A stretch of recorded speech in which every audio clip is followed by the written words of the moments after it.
right, welcome back. Your call's coming up in the next segment at 877-590-5525. Got one line open at 877-590-5525. We'll get to everybody from Canada, Texas, New Hampshire, Las Vegas, Tennessee. I see you all there. All right, so the government, which isn't the government, it's been taken over by private international organizations. That's what the New World Order is. It's global government of and by a select group of Fortune 100 controlling central governments. They run around purchasing lies to put on the news that checkpoints are good, secret arrest is good, body scanners that scan your naked body and store it on government computers at airports is freedom. The CPS is good, kidnapping children with no due process, and covering up the fact that because they're advertisers, the news can't report that the state CPS and Child Protective Services systems are 5 times more likely to abuse or kill children. So they sweep it under the rug, the rape rooms, the torture camps, how they murder them, how they fly them out of the country, how most major CPS heads at the state level are known convicted pedophiles. Oh, you don't believe me? Just Google that. You'll have mainstream news when it comes out. It still slips out here and there. Again, that's just one little example of how all of this works. So fake TV news, widespread and undisclosed, and they pose on the TV news, nationally and locally, telling you that mercury is good for you. It's the law to take vaccines. You'll be arrested if you don't. And the public just believes it. Ladies and gentlemen, the level of lying is so bad, I can't even, there's so many lies, I can't even cover it all. You have a bankrupt, criminal, dominant media. They're owned by the very same banks and brokerage firms that staged the economic collapse we are now witnessing. I'm going to get to that later. Big new developments there. Here's another one on the lying front. This is out of the London Telegraph. Now, I was already aware of this information by interviewing top scientists who've been complaining about it for years, but this is the first time I've seen it in mainstream news really lay it out. They just falsify the reports of the Earth heating up.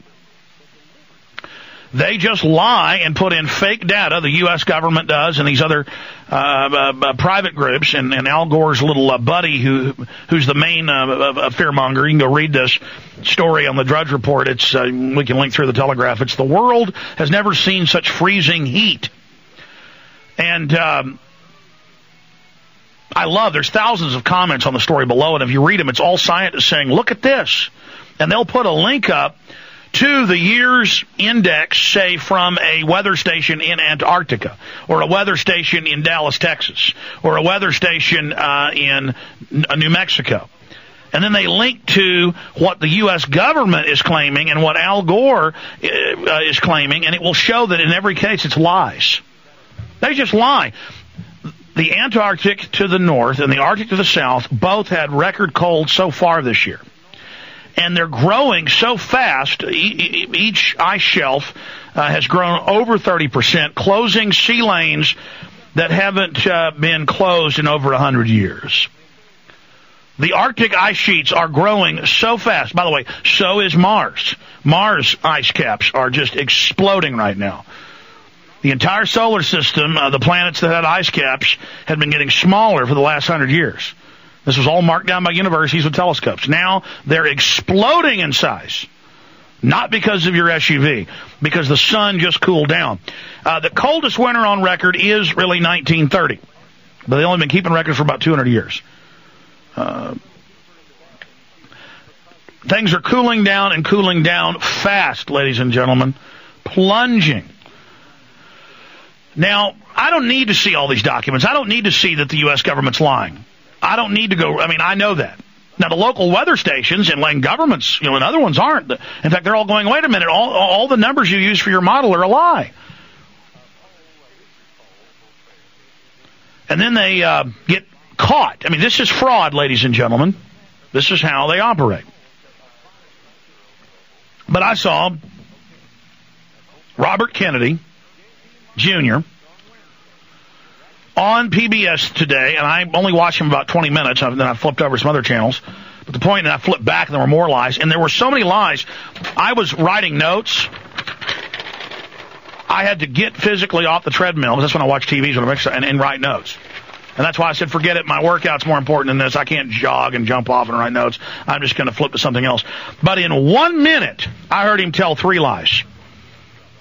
1 minute. Now all these are easily verified lies.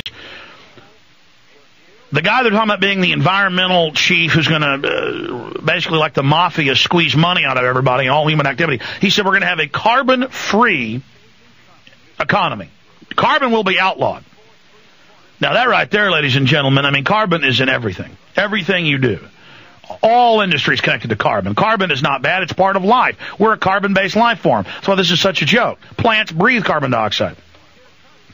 He went on to say the United States only has 1% of the world's oil and natural gas. Ladies and gentlemen, what the federal government admits in Alaska is as much oil as is in Saudi Arabia. They just won't let us have it. There is a 600 square mile area starting about 70 miles up the coast of Louisiana. And I've linked to this. It's official government announcements. They found it in the 70s. They laid it off use. More oil than Saudi Arabia. 600 square mile area in our water. Okay, Jack? Anywhere you drill in Texas deep enough. I mean, they're drilling. Fort Worth looks like a oil field now. They got oil rigs. They're in people's yards. The gas fields. It's just everywhere. From Fort Worth to Houston now, they have discovered a field, ladies and gentlemen, gas-wise, that puts Venezuela to shame. You go down to 15,000 feet, basically anywhere, and so much gas comes out of the ground that the rigs, after they drill them, I mean, they leave these 5-story nozzles on them. They're so huge.